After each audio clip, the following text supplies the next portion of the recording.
Today we're comparing the Canon R7 and the Sony a6700. These two cameras come in at almost the exact same price point. For a lot of people, this might be their first professional style camera, so it's really important to understand what their strengths are and which one is going to be best for you. Now you might assume that because the a6700 is newer and the Canon is maybe a year and a half older, that the a6700 would just be better. But you know what happens when you assume? You make a totally understandable, tiny mistake that no one should fault you for. And you find out that the R7 may be the best kept secret in photography.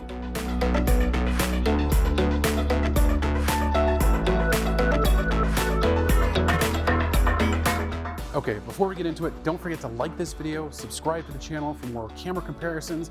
We've got some really exciting products coming up that I legally cannot tell you about, but we are very excited for them.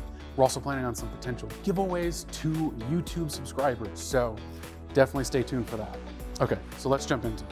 So the Sony a6700 and the Canon R7 are that sort of first professional style cameras that a lot of people get. They're smaller, they're more inexpensive, they're a crop sensor, and on paper, these have a lot of differences. The a6700 has a 26 megapixel sensor capable of shooting 11 frames a second. The R7 has a 32 megapixel sensor capable of shooting up to a blistering 30 frames a second.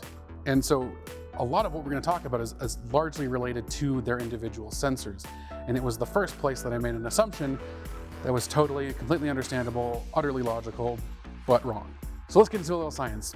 In general, when you have two image sensors that are the same physical dimensions, but one has lower resolution than the other, the one with the lower resolution is going to have better low light performance. Usually.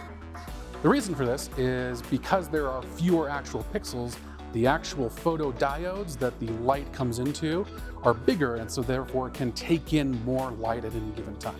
So one can assume very logically that when you have two sensors and two cameras, one with 26 megapixels, one with 33, the one with 26 megapixels is going to have a significant advantage in low light. And with the R7, it goes even further than that. It's not just two sensors with differing resolutions. The R7 sensor is physically smaller than the a6700s by just a little bit. So again, it is very logical under most circumstances to look at these two and say, all right, the a6700 is definitely going to have an advantage in low light. And here's where things get tricky. I'm going to put up two images on the screen shot at the exact same ISO from each of these cameras. And I'm going to see if you can guess which one is which. Both of these are zoomed in significantly, but I have altered the crops just to make sure you couldn't tell the difference based in size, and done a little color correction to make them as close as possible. Okay, you got your guess in? All right, let's see if you're right. If you said the R7 was on the right, you were wrong. So this blew me away. Even when preparing this video, it was hard for me to tell the difference without them being labeled. It's so incredibly close. With the R7 presenting more grain, sort of, but it's also smaller, finer grain.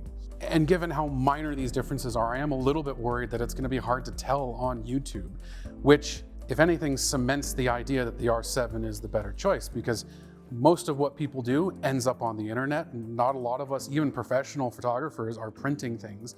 So if ultimately when it ends up online and it looks the same, why not have more resolution? It's just more for you to work with. Now it is just a little bit different in video. Wait, stop the presses, stop the presses. Wait, sorry, I have to say something. I apologize for interrupting, but what I was about to say was that the R7 and the a6700 are close in video in terms of low light, but the a6700 is better. You know, you can see it, I wrote it right there. Because when I looked at the footage initially, that's kind of what I thought, just kind of looking at it. Though, as I'm editing it, literally not more than like 10 minutes ago, I'm looking at the footage and I'm going, well, that's an awful lot of color noise on that a6700 footage. So I brought some coworkers over, we looked at it, did some blind tests. Turns out, everyone thinks that the R7 looks much better in low light than the a6700. And I kind of have to agree with them. And it all comes down to that color noise. Like, I know we make mistakes sometimes and I'm not perfect, but I really wanted to make sure that the R7 got the credit it was due. All right, I'll let you get back to the rest of the video. I think I was about to talk about autofocus next. Now, autofocus was another area that I was actually a little bit surprised in. Sony, for me, has always been great with autofocus. I use the FX6, I use the FX3. I love the autofocus for video. It keeps me in focus, it tracks me well. We didn't do anything extreme here, but we were tracking people. One thing I did notice though, they did very, very similarly. And you can see that here, both in photo and video. They're tracking our subject. The subject spins around, it loses it for just a second and then comes right back. But in our kind of walking from back of the room towards the camera, I did notice that the Canon actually grabs the person's face right off the bat. With our Sony, I noticed it every time we ran the test, it would take a couple of steps before it realized, there's a person and a human face there. Even though their tracking performance seemed to be about the same, the Canon could see things from a further distance, and that's nothing but helpful. So I'm gonna have to also say that for autofocus, Canon seems like it's better. So touching on video for just a second, both of these cameras can shoot 4K, 422, 10-bit color, up to 60 frames a second. Both of these shoot in log. Canon uses the C-Log3, the a6700 uses S-Log3. It also has 4K up to 120 frames a second, and that is just more utility for filmmakers and videographers. So when it comes to just plain video specs and video quality, I'd have to hand this part to the a6700, just out of sheer utility. So as far as like the actual build and the handling, I know a lot of people are gonna love the Canon. It really feels like a Canon camera. I'm not, for some reason, Canon cameras have never felt comfortable to me specifically, but like that grip is sizable, like you can get a really good hand on it. You know, you've got the classic viewfinder, and that viewfinder I would say is a little bit better than the 6700s for sure. It's just a little bit bigger, a little nicer. You know, and this feels, you know, it feels built solid like a good Canon camera should be. It has the same layout that you expect from kind of the more professional Canon cameras, that sort of top dial, which always drives me nuts when I'm trying to switch from a Sony to this because I can never remember where that dial is. So, you know, if you are somebody who is a, professional shooter who has an R5, an R7 can be a great little addition for you. That's just a little bit smaller, so you can have something a little more portable. You know, the 6700, we've talked about it. It has a fairly sizable grip for a Sony mirrorless, but it can be a little bit small. I found that it just barely fits my hand. And you know, compared to the R7, it does feel a lot smaller. Like having just picked this up and picking this up, and I'm like, it's so tiny, it's so little. But for some people, the size of it is an actual a bonus. You know, because it's so small, it's even smaller than this. But it has enough heft to it to still feel like a professional camera. It's also worth noting that the R7 has dual card slots, which the a6700 does not.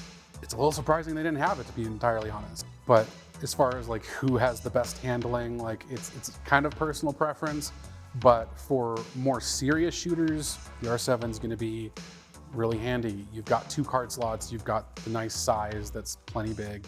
Kind of have to hand it to the R7 for this, even though this has its place for sure. Now here comes the really hard question, is which one is better? And I think I say hard because I am a Sony shooter and I love Sony cameras. So it's hard for me to say that the R7 is better. But the thing that kind of made it click for me about what I truly think is the better camera was, okay, if both of these were Sony and this was shooting S-Log3, which camera would I think is the better value for money? And I was like, well, I'd do the R7.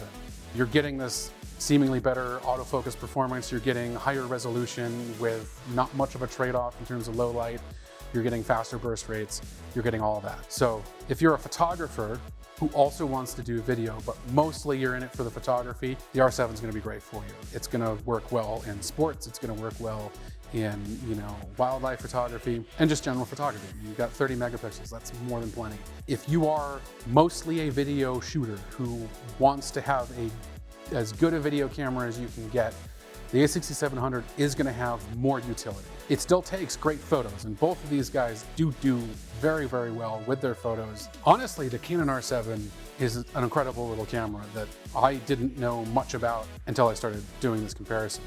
That kind of speed and that kind of power is nothing short of impressive. What do you guys think? Is there anything for you that pushes one camera just over the other? Whatever it is, comment below, let us know. We'd love to hear about it. If you want to purchase either of these cameras, you can do so at pictureline.com or by following a link in the description. All of today's photo and videos were shot on Delkin black cards. Check them out in a link in the description. They're great, we love them. Thank you for watching, and don't forget to take your camera out today. See you next time.